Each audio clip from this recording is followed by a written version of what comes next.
Toba taxi में रूहानी बुजुर्ग यूसुफ गिल के सालाना उर्स के मौका पर कबड्डी का शानदार मैच करवाया गया। फ्री स्टाइल कबड्डी में खिलाड़ियों ने एक दूसरे पर चांटों की बरसात की।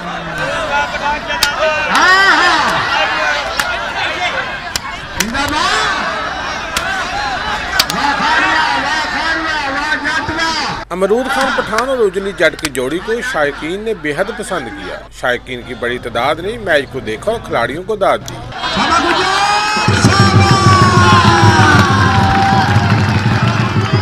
शायकीन ने जीतने वाले खिलाड़ियों को नगद इनामात से भी नवाजा। खिलाड़ियों और तमाशाइयों का लहू गरमाने के लिए ढोलकी भी मौजूद थे।